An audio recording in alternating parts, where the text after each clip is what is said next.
your money. Personal finance workshop on mutual funds on December 7th and 8th. Register now.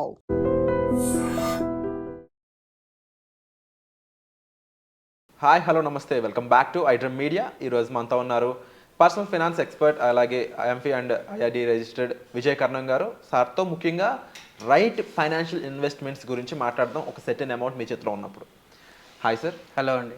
Sir, for example ఒక person దగ్గర ఒక 50 lakhs వరకు amount అనేది ఉందనుకుందాం, even లిక్విడేషన్లో అయినా సరే. ఆ అమౌంట్ని ఒక ఇల్లు కొనుక్కోవడానికనే ఆలోచిస్తారు బేసిక్గా ఎక్కువ మంది అయితే. అండ్ కొంతమంది మాత్రమే ఇన్వెస్ట్మెంట్ గురించి ఆలోచిస్తారు. ఇంటికి వెళ్ళినప్పుడు పరిస్థితి ఏంటి, లేదంటే ఇన్వెస్ట్మెంట్ పరంగా చూసినప్పుడు సిచ్యువేషన్ ఎలా ఉంటుంది, ఎలాంటి ఆప్షన్స్ ఉన్నాయి ఇన్వెస్ట్మెంట్లో? రీసెంట్గా ఒక క్లయింట్ సేమ్ సిచ్యువేషన్తోనే ఉన్నారనమాట. అతని రిక్వైర్మెంట్ ఏంటి అంటే ఒక ఇల్లు కావాలి, కానీ చేతిలో 50 lakhs ఉన్నాయి. 50 lakhs ఇండిపెండెంట్ ఇల్లు రాదు. సో అతను మళ్ళీ హోమ్ లోన్ తీసుకోవాలి. సో ఇండిపెండెంట్ ఇల్లు కావాలి అంటే మళ్ళీ ల్యాండ్ కూడా తీసుకోవాలి. సో ఫస్ట్ ల్యాండ్ తీసుకున్న తర్వాత హోమ్ లోన్ తీసుకోవాలి. ల్యాండ్కే ఒక 20-30 lakhs ఈజీగా అవుతుంది. అవును. సో ఇదంతా కొంచెం కన్ఫ్యూజ్డ్ స్టేట్లో ఉండి అడిగాడు అనమాట. సో నేను అడిగాను, ఇది 50 lakhs మీరు ఎట్లా ఎర్న్ చేశారు, అది ట్యాక్స్డ్ ఇన్కమ్మా అన్ట్యాక్స్డ్ ఇన్కమ్మా? First thing. సెకండ్ థింగ్, అతను శాలరీడ్ పర్సన్. సో అన్ని ట్యాక్స్ చేసుకొని అన్ని లైఫ్ టైమ్ సేవింగ్స్ అనుకోవచ్చు లిటరల్గా. అతను 55 years అప్రాక్సిమేట్గా, ఆల్మోస్ట్ అతని లైఫ్ టైమ్ సేవింగ్స్ అవి. సో చిల్డ్రన్స్ ఎడ్యుకేషన్ అదంతా అయిపోయింది, అంతా క్లియర్ అయిపోయింది. ఇప్పుడు ఓన్లీ ఆయన దగ్గర మిగిలింది, దాంతో ఇల్లు కొనాలని ప్లాన్లో ఉన్నారు వాళ్ళు. సో నేనేమన్నానంటే, ఇల్లు ఒకవేళ కొనాలి అనుకుంటే విల్లా కానీ రెసిడెన్షియల్ కానీ ఎంత బడ్జెట్లో చూస్తున్నారు అనేసి అడిగాను నేను. వాళ్ళు ఉండేసి ఒక 1.2 CR నుంచి 1.5 CR వరకు అని చెప్పారన్నమాట. నేనేమన్నాను అంటే, సార్ దీన్ని మ్యాక్సిమం యూటిలైజ్ చేసుకోవాలి మీరు, ఎందుకంటే దీని తర్వాత మళ్ళీ మీకు వేరే ఇన్కమ్ సోర్స్ ఉండకపోవచ్చు. సో దీని నుంచి మీకు ఇన్కమ్ రావాలి, ప్లస్ మీ హోమ్ రిక్వైర్మెంట్ కూడా ఫుల్ఫిల్ కావాలి అనేసి చెప్పాను. అతను నుండి అవును సార్ కరెక్టే మీరు అన్నది అనేసి అన్నా. నేనేం చేశాను అంటే, అతను ఫస్ట్ ప్లాన్ ఏముండే, ప్లాట్ తీసుకోవాలి, ప్లాట్లో ఇల్లు కట్టాలి. ఒకవేళ కుదిరితే పైన కిందన హోమ్ లోన్ తీసుకొని ఇల్లు పైన కిందన తీసుకొని కమర్షియల్గా ఇచ్చుకొని దాని నుంచి రెంట్తో ఈఎంఐ కట్టుకోవాలన్నట్లు ఏదో ప్లాన్ చేసుకున్నారు అతను. నేనుండేమన్నాను, అంత వద్దు సార్, అంత కాంప్లికేట్ చేసుకోకండి, మీరు 50 క్రాస్ అయ్యారు కాబట్టి అంత కాంప్లికేట్ చేసుకోకండి. మీరేం చేయండి అంటే 1 CR 1.5 CR ఇండిపెండెంట్ విల్లా బదులు ఒకటి అపార్ట్మెంట్ తీసుకోండి. ఒక 50 lakhs నుంచి 60 lakhs వరకు ప్రైస్ రేంజ్లో ఉన్న అపార్ట్మెంట్ తీసుకోండి. మీకు ఇల్లు యాజ్ ఏ రిక్వైర్మెంట్ ఫుల్ఫిల్ అయిపోతుంది ఫస్ట్ థింగ్. ఆ అపార్ట్మెంట్కి మీరు లోన్ తీసుకోండి. లోన్ తీసుకుంటే మీకు ఈఎంఐ ఎంత పడుతుంది, 50-60 lakhsకి ఈఎంఐకి మీకు అప్రాక్సిమేట్గా 35,000 నుంచి 40,000 పడుతుంది ఈఎంఐ. ఓకే, ఇప్పుడు మీ రిక్వైర్మెంట్ ఏంది, లోన్ తీసుకున్నారు, ఈఎంఐ ఉంది, ఈఎంఐ కట్టాలి. మీరు ఇంతవరకు మీ అమౌంట్ ఏం ముట్టలేదు, 50 lakhs ఏం ముట్టలేదు, కానీ ఇల్లు రిక్వైర్మెంట్ ఫుల్ఫిల్ అయిపోయింది కదా. సో ఈ 35,000-45,000 మీరు ఈఎంఐ కట్టాలి, అదొకటి మీ రిక్వైర్మెంట్. మీ చేతిలో ఉన్న క్యాపిటల్ 50 lakhs ఉంది. నేనేం చెప్పానంటే 50 lakhsని మనం డీసెంట్గా ప్లాన్ చేసుకుందాం సార్, అసెట్ అలొకేషన్ క్లియర్గా చేసుకుందాము, దాన్ని క్యాపిటల్ అప్రిసియేషన్ చేసుకుందాము, ప్లస్ మంత్లీ ఇన్కమ్ తీసుకుందాం దానికి. ఓకే సార్ తీసుకుందాము. అతనికి వేరే డౌట్స్ ఉంటే అంటే ఈక్విటీ ఫండ్స్లో డెట్ ఫండ్స్లో ఎట్లా ఇన్వెస్ట్ చేయాలని డీటెయిల్ ఎక్స్ప్లెనేషన్ చెప్పాను నేను అతనికి. అతను రియలైజ్ అయ్యాడు, ఓకే సార్ ఇది మంచిగా ఉంది, ఎంత తీసుకోవచ్చు అనేసి అడిగారు. నేను క్యాలిక్యులేట్ చేసి చెప్పాను, సార్ 35,000 మీరు తీసేసుకోవచ్చు దీనిలోకి వెళ్ళి ఎవ్రీ మంత్. 35,000 తీసుకుంటే మీరు ఈఎంఐ దాని రెండింటికి నలిఫై అయిపోతుంది, మీ క్యాపిటల్ సేఫ్ ఉంటుంది, మీ క్యాపిటల్ మ్యూచువల్ ఫండ్స్లో ఉంటుంది, at the same time me EMI వెళ్ళిపోతుంది, మీరు ఫ్లాట్కి ఓనర్ అయినట్లే, ప్లస్ మీ క్యాపిటల్ కూడా మీ చేతిలో ఉన్నట్లే అని చెప్పాను. సార్ అంతా ఓకే, అంత బాగుంది అనుకున్నాను. తర్వాత అతను ఏమంటున్నాడు అంటే, సార్ ఈ క్యాపిటల్ మళ్ళీ నేను ముట్టొద్దా అంటే, ఈ క్యాపిటల్ నాకు చేతిలోకి రాదా అంటే, అట్లేం ఉండదు సార్, మీకు ఒకవేళ 35,000 ఈఎంఐ మీరు పే చేసుకోగలుగుతారని మీకు ఇన్కమ్ వచ్చింది అంటే వేరే సోర్సెస్ ఏమైనా ఉన్నాయి అంటే మీ క్యాపిటల్ 50,000 కూడా మీరు 50 lakhs కూడా మీరు లిక్విడేట్ చేసుకోవచ్చు. సో ఇన్ని ఆప్షన్స్ ఉన్నాయి అతనికి. సో అదే అతను ఒక 50 lakhs తీసుకొని డైరెక్ట్ ఒక ల్యాండ్ తీసేసుకొని మళ్ళీ హోమ్ లోన్ తీసుకుని ఉంటే అతను మంత్లీ ప్రెషర్ ఎంత పెడుతుండే అతనికి. ముఖ్యంగా లోన్కి కానీ లేకపోతే ఇలా ఈఎంఐ ఆప్షన్కి వెళ్ళినప్పుడు తెలియకుండానే మనం ఒక సర్కిల్లో పడిపోతాం. ఆ సర్కిల్ ఎలా ఉంటుందంటే, మంత్లీ ఇన్కమ్ వచ్చినప్పుడు సగం దీనికి వెళ్ళిపోతూ ఉంటుంది, నా ఇన్కమ్ అంతా ఏమవుతుందనే ఒక డౌట్లో పడిపోతూ ఉంటారు కదా. అండ్ ఇన్వెస్ట్మెంట్ ఆప్షన్స్ పరంగా మీరు చెప్తా ఉన్నారు. అయితే ఏది రైట్ ఇన్వెస్ట్మెంట్ అని తెలుసుకోవడానికి ఆ ఇండివిజువల్ పర్సన్కి ఎంత అమౌంట్ ఉంది, తను ఎలాంటి సిచ్యువేషన్ ఉన్నారో తెలుసుకోవడం కూడా చాలా ఇంపార్టెంట్. అవునండి. వీడియోలో జనరిక్గా మీరు చెప్తారు, అవును. బట్ అదే పర్సన్కి ఇంకా ఎలాంటి అసెట్స్ ఉన్నాయి, లేదు అదే పర్సన్కి ఇంకా ఎలాంటి డెట్స్ ఉన్నాయి, లేదు రెండు ఈక్వలైజ్డ్గా ఉన్నాయా, లేదు తనకి ఇంకా వేరే రెస్పాన్సిబిలిటీస్ ఉన్నాయా, ఎగ్జాక్ట్లీ, లేదా సెకండ్ ఇన్కమ్ సోర్సెస్ ఏమైనా ఉన్నాయా, ఇలాంటి పరిస్థితుల్లో ఉన్న పర్సన్స్కి మీరు ఇంకా బెటర్ ప్లాన్స్ ఇవ్వగలరు కదా. డెఫినెట్గా అండి. సో దానికి ఎలాంటి ప్లాన్ ఉంది మీ దగ్గర? పర్సనల్ అపాయింట్మెంట్స్ ద్వారా మీరు ఆ సజెషన్స్ ఇస్తున్నారా, లేదంటే వెబినార్ ద్వారా ఇద్దాం అనుకుంటున్నారా? సో వెబినార్ నుంచి ఫస్ట్ బేసిక్స్ క్లియర్ చేసుకోవాలండి మనము. ఇప్పుడు సపోజ్ ఎక్కడన్నా ఒక కొత్త ప్లేస్కి ఒక కొత్త విషయం తెలుసుకోవాలంటే ఫస్ట్ మనం బేసిక్స్ తెలుసుకోవాలి. బేసిక్స్ తెలుసుకున్న తర్వాత దాని నుంచి మనం ఎట్లన్నా ప్లే చేసుకోవచ్చు. ఇప్పుడు క్రికెట్ ఆడాలి, ఇప్పుడు టోర్నమెంట్స్లో కానీ ఒకవేళ ఏదైనా మంచి ప్లేలో మంచి స్పోర్ట్లో మనం ఆడాలి అనుకుంటే ఫస్ట్ మనము చిన్న జీరో నుంచి స్టార్ట్ చేస్తాం కదా, అట్లా మీరు వెబినార్ ఫస్ట్ బేసిక్స్ క్లియర్ చేసుకోండి. దాని తర్వాత మ్యూచువల్ ఫండ్స్ కానీ వేరే ఏ ఇన్వెస్ట్మెంట్ అయినా సరే దాని నుంచి మ్యాక్సిమం అవుట్పుట్ ఎట్లా తీసుకోవాలనేది మీకు ఒక క్లారిటీ వస్తుంది. అది వెబినార్లో మీకు బేసిక్స్ క్లియర్ అయిపోతాయి.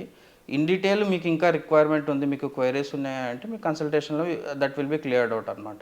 అది ఫస్ట్ థింగ్. సెకండ్ థింగ్ వచ్చేసి ఇప్పుడు మనం ఈ కేసులో మనము చూసుకుంటే 35,000తో అతను ఈఎంఐ వెళ్ళిపోతుంది కదా. ఇంకా అడ్వాంటేజెస్ చెప్తాను చూడండి ఈ ప్లాన్ వల్ల. రిక్వైర్మెంట్ ఏంటి అంటే ఒక 5 years తర్వాత 50 lakhstోనే అతను ఈఎంఐ కట్టేస్తున్నాడు కదా. 5 years తర్వాత అతను 35 SWP ఏదైతే తీసుకుంటున్నాడో అతను 40-45 కూడా చేసుకోవచ్చు అనమాట. సో 45,000 అతను తీసుకొని ఈఎంఐ ప్రీపే చేయవచ్చు. ప్రీపే చేయడం వల్ల ఒకవేళ 30 years కానీ 20 years కానీ 15 years కానీ ఉన్న హోమ్ లోను ఒక 5 years 10 years 15 years తగ్గే ఛాన్సెస్ కూడా ఉంటాయి. ఓకే. సో ఈ లాజిక్ మిస్ అవుతారు అనమాట. అంటే ఈ ప్లానింగ్ అనేది చాలా తక్కువ మందికి ఉంటుంది. ఇప్పుడు అతను 50 years అంటే 50 years క్రాస్ అయ్యింది అంటే మ్యాక్సిమం ఒక 10-15 years మాత్రమే అతను ఏదైనా ఇన్కమ్ పే చేయడం కానీ ఏదైనా చేయడం, ఆ తర్వాత మనం ప్లానింగ్లోకి తీసుకోలేము అనమాట, కన్సిడర్ చేయలేము. 60-65 కంటే ఎక్కువ తీసుకోలేము అనమాట. ఈవెన్ దో అతనికి ప్యాసివ్ ఇన్కమ్ ఉన్నా సరే వేరే అసెట్స్ నుంచి వచ్చే ఇన్కమ్ ఉన్నా సరే మనం కన్సిడర్ చేయొద్దు. అంటే ఇతనుకున్న హోమ్ లోన్ కూడా 15 yearsలో క్లియర్ అయిపోవాలి. 15 yearsలో క్లియర్ అయిపోవాలి అంటే ఈ 5 years తర్వాత మనం తీసుకునే SWP 35 నుంచి 45,000 వరకు కూడా తీసుకోవచ్చు. 45,000 తీసుకుని మళ్ళీ మనం వాడుకోవద్దు. 45,000 మళ్ళీ మనము ఈఎంఐకి ప్రీపే చేసుకోవాలి. అట్లా చేసుకుంటే మీ క్యాపిటల్ కూడా అప్రిషియేషన్ అవుతుంటుంది. అంటే మీ 50 lakhs అట్లే ఉండదు, 50 lakhs కూడా పెరుగుతుంటుంది, ఈఎంఐ కూడా తొందరగా పోతుంటుంది. సో మీకు ఇక్కడ ఇల్లు అంటే ఫ్లాట్ క్లియర్ అవుతుంది, మీ క్యాపిటల్ సేఫ్ ఉంటుంది.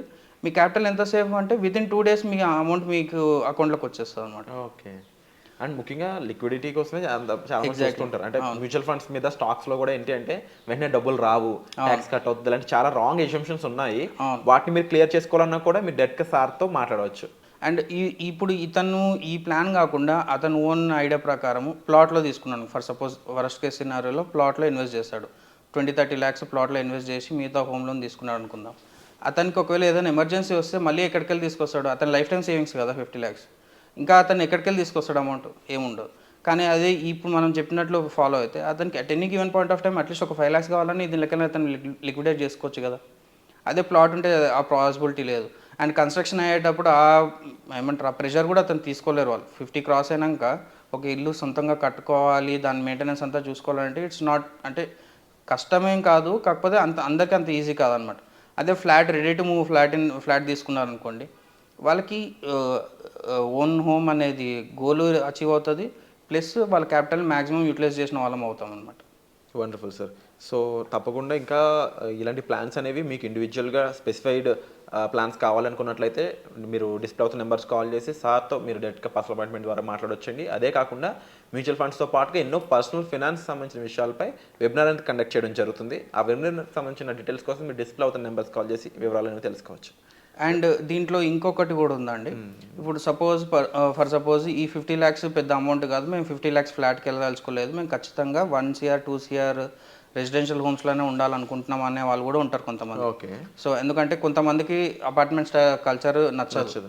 మనం ఎప్పుడైతే ఫ్లాట్ అని చెప్తే ఫ్లాట్ డిప్రిషియేటింగ్ వాల్యూ అది పెరగదు, డెఫినెట్గా రెసిడెన్షియల్లో ఉండాలి ఎందుకంటే ల్యాండ్ అప్రిషియేటింగ్ వాల్యూ అని చెప్తారు. సో వాళ్ళ పాయింట్స్ వాళ్ళకు ఉంటాయి. నేనేమంటానంటే సరే అట్లాంటప్పుడు మీరు డెఫినెట్గా ఆగాల్సిందే, అట్లీస్ట్ ఒక 5 to 7 years మీరు ఆగాల్సిందే.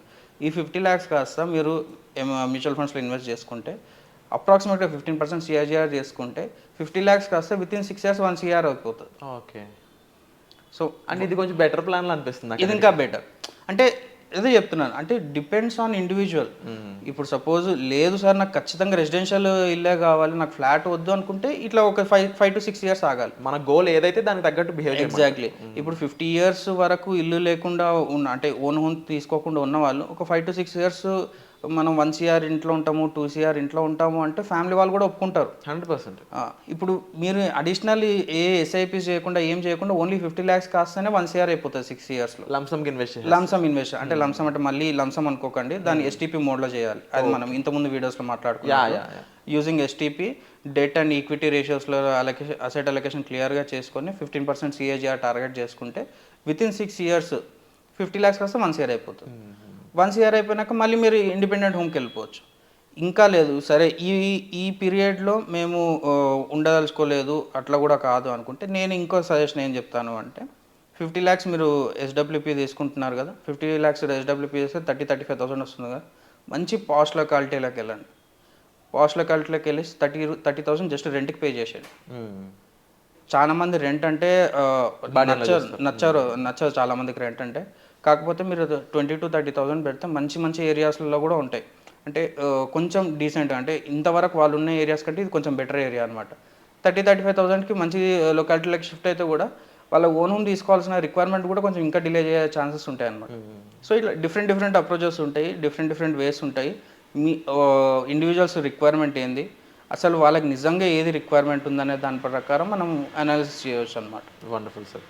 తప్పకుండా మీ ఇండివిజువల్ గోల్ ఏంటి, మీ గోల్ డైరెక్ట్గా ఇల్లు కొనడం, అది కూడా స్మార్ట్గా కొనాలి. స్మార్ట్గా ఇల్లు కొనాలనుకున్న వాళ్ళు మాత్రం ఈ స్పెసిఫైడ్ స్ట్రాటజిక్ ప్లాన్స్ అనేవి మీరు పాటించాల్సి ఉంటుందండి.